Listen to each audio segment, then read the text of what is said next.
सिलीगुड़ी के प्रधान नगर इलाके में शालू अपने बेटे ऋषि, बहू सिया और बेटे टीना के साथ रहती थी। सिया जब से शादी करके आई थी तब से उसकी ज़िंदगी जैसे एक बड़ा स्ट्रेस बॉल बन गई थी। नाना ऋषि तो बहुत प्यार करता था उससे, पर यहाँ हर वक्त महायुद्ध चलता रहता था। कैसे? चलिए देखते हैं। शालू अपने घर के लिविंग रूम में बैठी थी और उसके चेहरे पर चिंता की लकीरें थी। उनकी बेटी टीना घर आती है, जींस और टी शर्ट पहनी हुई, और हाथों में एक पार्टी का गिफ्ट बैग भी है। टीना, ये क्या पहन रखा है तुमने? कोई शर्म वरम बची नहीं है क्या तुम में? यह सब बेच खा कर आई हो तुम? मॉम, एक तो रात के 1 बजे ऐसे डराने का क्या मतलब है? मैं जैसी गई थी वैसे ही तो आ भी गई ना। ये रात रात भर जगे रहने का क्या सेंस है, बताओ तो। और दूसरी बात, मुझे कोई इंटरेस्ट नहीं है ये फालतू की कन्वर्सेशन में। I am going, okay? इतना कहकर टीना अपने रूम में चली जाती है। पीछे से शालू और सिया बात करते हैं। ये टीना को समझाना मुश्किल नहीं, नामुमकिन है। ये लड़की कभी नहीं समझेगी कि मैं इसे क्या बताने की कोशिश कर रही हूँ। अरे इसे तो लगता है कि मैं इसकी दुश्मन हूँ। ये सिलीगुड़ी है, कोई बम्बई नहीं है जहाँ ये सब नॉर्मल है। लोग देखते हैं, 4 बातें करते हैं, अरे अजीब नज़रों से देखते हैं, पर इसे तो कुछ भी कह दो तो इस पर चांदी चढ़ जाती है। और तुमने देखा कैसे ये ज़ोर ज़ोर से चीखती है, चिल्ला चिल्ला कर बात करती है। यह है क्या कोई अच्छे घर के बच्चों के लक्षण कि बड़ों पर चिल्ला कर बात करी जाए? माँ जी आप सही कह रही हैं, दीदी को चिल्लाना नहीं चाहिए था, ये मैं भी मानती हूँ, पर आप भी ना पीछे नहीं हटती हैं। वैसे अभी ना बहुत देर हो गई है, इसके बारे में हम कल बात करेंगे। Good night. ये कहकर सब अपने अपने रूम में चले जाते हैं। अगली सुबह चाय पीते समय, सिया, कल रात को तुम्हारा प्रवचन अधूरा रह गया था ना, तो आज सुना दो अभी। यह आपकी प्रॉब्लम है माँ जी, आप कभी नहीं सुनती, और जब सुनाने पर आती हैं तो ऐसा सुनाती हैं कि सामने वाले के दिल को चीरती हुई निकलती है। हाँ, अब तो भी सुना दे मुझे। शादी से पहले माँ बाप की सुनो, शादी के बाद सास की, फिर पति की, फिर बच्चों की, और अब तो बहू की भी। वाह रे भगवान वाह, बहुत इंसाफ दिलाया है तूने। अरे माँ जी आप प्लीज़ शांत हो जाइए, 2 मिनट। नहीं सिया, ये मेलोड्रामा चलने दो इनका यही नेचर है। वैसे तो आते जाते सब पर बरसेंगी, पर जब भी इन पर बात होती है तो ये ऐसे ही अवॉइड करती हैं। इतने में टीना भी बाहर आती है। और नहीं तो क्या, इनका तो ये पूरे दिन का काम है, बस उठो, डांटो, रो लो, खा पी लो और सो जाओ। कुछ काम धाम तो है नहीं। और हाँ हाँ करम जली, तू भी आके बोल ले, तेरी ही कसर रह गई थी। बहू तू एक काम कर, एक बच्चा कर ले और उसे जल्दी ही बोलना सिखा देना, फिर वो भी तुतलाते हुए मुझे कसूरवार ठहराना सीख जाएगा, है ना? और भी कोई बच गया हो तो आओ, मुझे सुनाओ, आ जाओ। बस करो माँ, मुझे तो यहाँ मन ही नहीं करता रहने का। जा आप देखो, चिक चिक किट किट करती रहती हो यहाँ पर, तंग आ गई हूँ मैं। टिया प्लीज़, अब तुम भी शुरू मत हो जाओ। हम यहाँ सिचुएशन संभालने की कोशिश कर रहे हैं और तुम और आग में घी डालने का काम कर रही हो। अरे इसकी तो आदत है, ये अलग में घी नहीं डालती है बहू, ये तो घासलेट का कनस्टर लेकर स्वाहा करती है। Very funny, and please mind your own business. आप और आपकी छोटी सोच के साथ मैं और कॉम्प्रोमाइज़ नहीं कर सकती। छोटी सोच? व्हाट छोटी सोच? छोटी सोच होती ना बेटा तो अब तक 2 चोटियों में बांध कर रखती और 18 की होते ही शादी करवा देती। इतनी छूट दे रखी है, तब भी सिर्फ शिकायत है। अरे रात के 2 बजे ऐसे क्या आग लगी है जो बाहर रहना होता है? मम यही तो बात है, मैं नेटवर्किंग करती हूँ, मेरा काम है लोगों से मिलना, उनसे सीखना, समझाना, उनको यूटिलाइज करना अपने बिजनेस के लिए। अरे कौन सा बिजनेस है? कौन सा ऐसा बिजनेस है आपका महारानी साहिबा? और यह कौन सा काम है जो रात में ही करना होता है? भूत प्रेत घूमते हैं रात में। ऐसी बेतुकी बातें और फालतू के एक्सक्यूज ना मुझे मत दिया कर, माँ हूँ तेरी, इतना बेवकूफ़ मत समझ मुझे। मॉम आप तो हो 2024 में, पर आपकी सोच अभी भी 1900 की आंटियों जैसी है। इनमें बड़े लोग भी घूमते हैं और कोई मेरे लिए क्यों अपना शेड्यूल चेंज करेंगे? ये दिन में काम करते हैं और रात में नेटवर्किंग। मुझे उनके टाइम के हिसाब से चलना पड़ता है। प्लस मुझे नहीं लगता कि कोई बहुत बड़ी प्रॉब्लम है जितनी आप बना रही हैं। टीना, अपना मुंह बंद रख। क्यों रखूं बंद? क्या कर लोगी आप? हैं क्या कर लोगी? इसकी जुबान तो बहुत तेज चलने लगी है। रिशु, सिया, इसके लिए जल्दी से जल्दी कोई रिश्ता ढूंढो और निकाल दो बाहर इस लड़की को। ओए, माँ हो तो इसका मतलब ये नहीं है कि कुछ भी बकती जाओगी, समझी? तुम क्या निकालोगी मुझे बुढ़िया?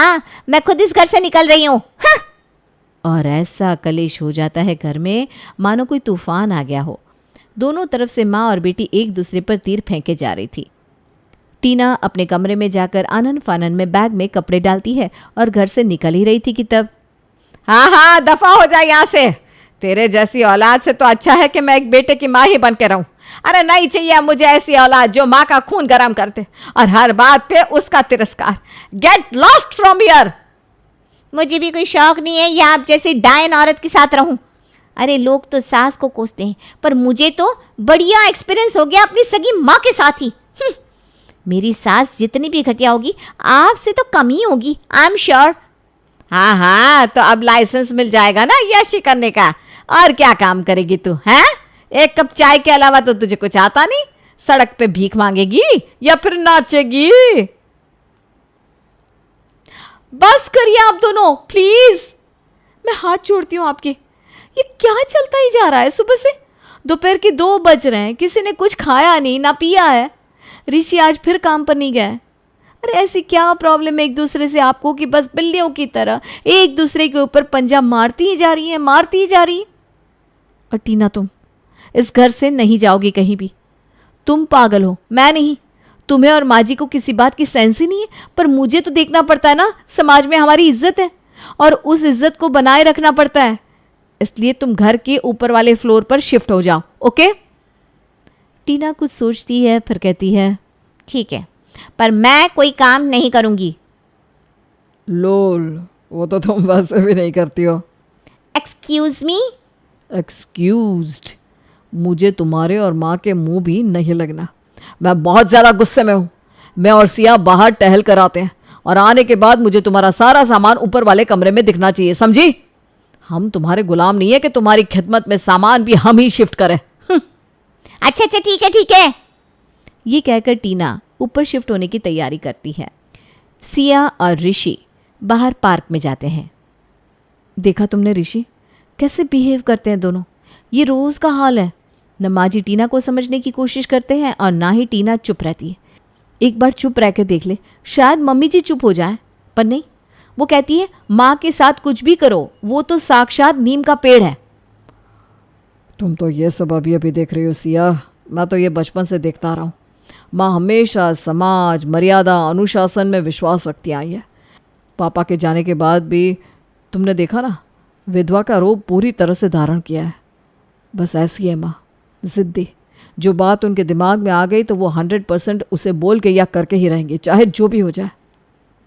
वैसे तो ये अच्छी बात है ऋषि कि मम्मी जी अपनी बात सामने रखती हैं, पर रखने का एक तरीका भी तो होता है। ऐसा थोड़ी ना कि कुछ भी बोल दो।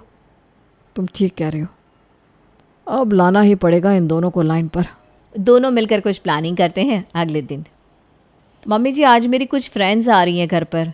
वो वर्किंग वुमेन है और शाम को ऑफिस के बाद सीधा यहाँ आएंगी, ठीक है ना? हाँ हाँ ठीक है, मुझे भी बुलाना ज़रा, मैं भी तो देखूँ कैसी होती हैं ये लड़कियाँ।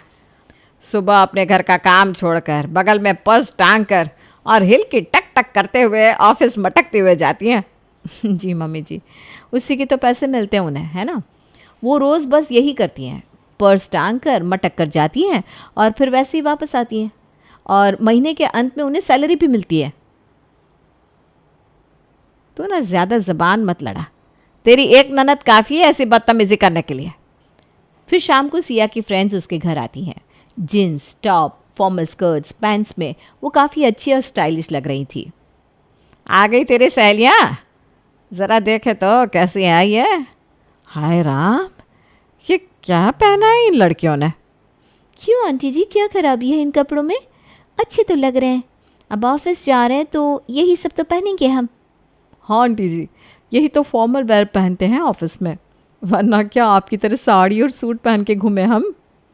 इतना कहकर सिया की सहेलियां जोर जोर से ठहाके मारकर हंसती हैं। शालू वैसे तो समझ रही थी उनकी बात और उस पर सोच भी रही थी, लेकिन कहीं ना कहीं उनकी इतने सालों की सोच बदलना बहुत ही मुश्किल लग रहा था। वो अब भी सोचती है कि लड़कियों को कायदे से रहना चाहिए और जीन्स पैंट पहनने वाली लड़कियां बदचलन होती हैं। तो आप में से कोई भी मुझे लगता नहीं कि अपना घर संभालती होंगी। बस काम वाले के हाथ में सौंप दो अपना घर, अपना पति, अपने बच्चे और यहाँ बैठकर चिल करो, है ना? यही तो सोचती हैं आजकल की लड़कियाँ। ये बात सुनकर सभी लड़कियाँ एक दूसरे को देखने लगी। पहले तो वो चुप रही, पर फिर अचानक वो लोग फिर से हंसने लगे। अरे इसमें हंसने वाली क्या बात है भाई? आंटी जी, मैं अपनी कंपनी में एचआर की प्रेसिडेंट हूँ।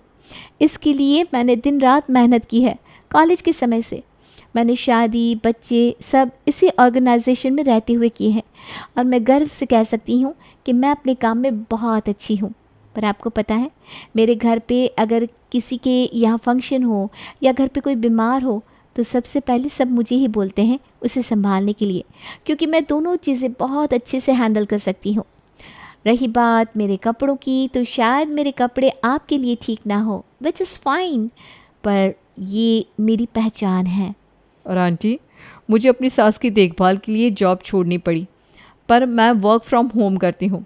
एक कंपनी के लिए कहानियाँ लिखती हूँ और बहुत अच्छा कर रही हूँ। मेरी तो सास, जिन्होंने आजीवन घूंघट में बिताया, उन्हें मेरे कपड़ों से बिल्कुल कोई प्रॉब्लम नहीं है। प्रॉब्लम कपड़ों में नहीं होती आंटी, सोच में होती है। हाँ आंटी, और कपड़े हमारे कंफर्ट के लिए बनाए जाते हैं।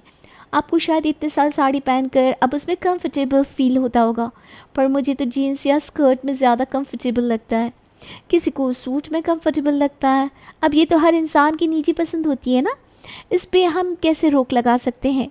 ये कैसे किसी को कहे कि यार ये पहनो और ये मत पहनो? I know this is ridiculous. Anyway, हम चलते हैं। सिया, नमस्ते आंटी जी। इतना कहकर दोनों सहेलियां चली जाती है वहाँ से। उनके जाने के बाद, देखा मम्मी जी, इतने बड़े पोजीशंस पर होके भी वो लोग बिल्कुल घमंड नहीं रखती हैं। बेशक वो फॉर्मल्स और जीन्स पहनती हैं, पर संस्कार वो तो एकदम सही है उनके। कपड़ों पे मत जाइए, इंसान की सोच, उसकी नीयत को देखिए मम्मी जी। हाँ बहू, वैसे तो ठीक ही कह रही है तू, पर मैं करूँ भी तो क्या करूँ? टीना को ऐसे नहीं देख सकती मैं। मुझे उसके कपड़ों से ज़्यादा दुनिया के बुरे लोगों का डर लगता है। तू देख रही है ना, आज कौन ही सेफ है। ऊपर से ये लड़की रात को 2-2 बजे आती है। बेटा, टीवी पर कहना कि समाज बदलो, सोच बदलो, ये सब बहुत आसान है, पर ये सब देख के मुझे एक इंसान दिखा दे जो सही हुआ हो। हुआ है क्या कोई? नहीं ना। बस मुझे अपनी बेटी की चिंता होती है, इसीलिए मैं टोकती हूँ। अच्छा बेटा, मैं अपने कमरे में जा रही हूँ, थोड़ी देर सोना है मुझे। ये कहकर शालू जी तो चली जाती है, पर सिया के मन में एक नया नज़रिया छोड़ के चली जाती है। अब सिया वैसे सोचती है तो उसे वो बात भी ठीक लगती है। वो सोचती है शाम को टीना से बात करेगी। शाम में, अरे टीना, तुम फ्रेश हो गई? मैं आ जाऊँ थोड़ी देर? अरे वाह भाभी, आप यहाँ आइए ना।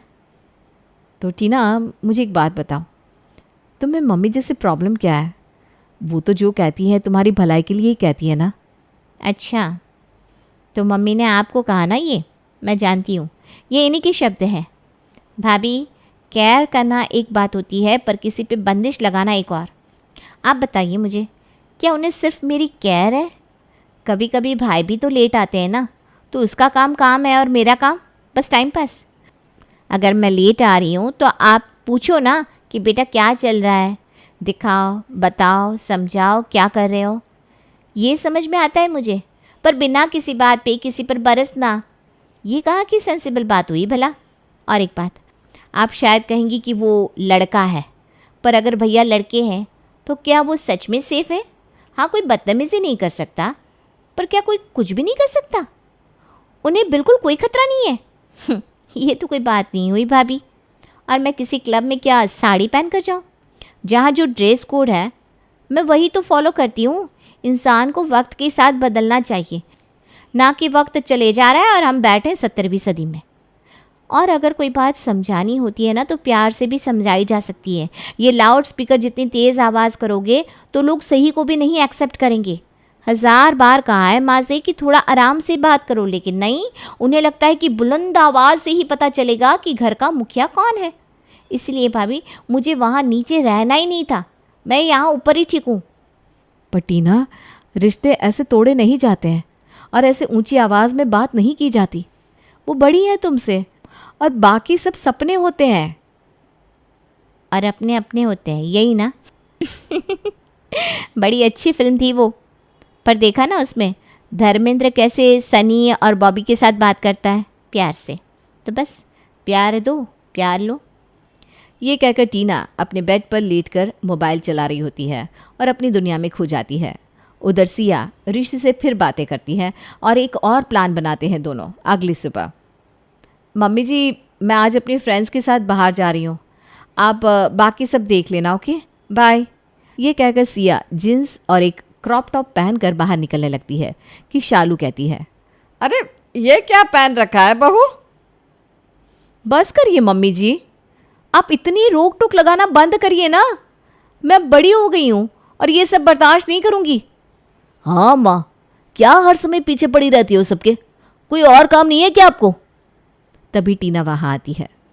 ऋषि और भाभी, ये क्या तरीका है मम्मी से बात करने का? वो बड़ी है ना आपसे और आपकी भलाई के लिए तो कह रही है। हो गया कि और बकवास बाकी है तुम्हारा? हैं? तुम कल की पैदा हुई लड़की मुझे सिखाएगी? हाँ बहू, अपनी जुबान पर लगाम लगा। मेरी बेटी के लिए खबरदार जो गलत शब्द निकाले तो निकालूंगी, मैं तो गालियाँ भी निकालूंगी, कर लो जो करना है। और वैसे कुछ कहने की ज़रूरत ही क्या है? क्यों टोकती रहती हैं आप, बताइए। इस बार टीना कहती है, मैं जानती हूँ ये बहुत कुछ कह जाती हैं, पर वो हमारी भलाई के लिए कहती हैं। पापा के जाने के बाद समाज के लोग इन्हें बुरी नज़र से देखते थे, जिसके लिए इन्होंने हमेशा अपने आप के साथ मुझे भी प्रोटेक्ट करके रखा। और मैं जानती हूँ मैं ऊंची आवाज़ में बात करती हूँ, पर मेरे दिल में मम्मी के लिए सिर्फ प्यार है। मम्मी, मैं बिज़नेस भी इसीलिए कर रही हूँ ताकि आगे जाके आपको कभी एक एक पाई के लिए तरसना ना पड़े। मुझसे जो कुछ बन पड़ेगा मैं करूँगी मम्मी। हाँ बेटा, मैंने समाज की बेकार बातें तुझ पर थोप दी। जा मेरी बच्ची, फतेह हासिल कर, हम तेरे साथ हैं। बस यही था, हो गया मिलाप। हाँ और क्या, चलो जाओ तुम दोनों। आज तो शाम को मैं टीना के साथ क्लब जाऊंगी, और वो भी स्कर्ट पहनकर। हैं? बाप रे, नहीं मम्मी, आप रहने दो प्लीज़। अरे क्यों? चुप कर तू, मैं आऊंगी समझी? और तू और दोनों के बीच में 2 मिनट की शांति फिर तूफान बन जाती है और सिया और ऋषि वहाँ से खिसक लेने में ही भलाई मानते हैं।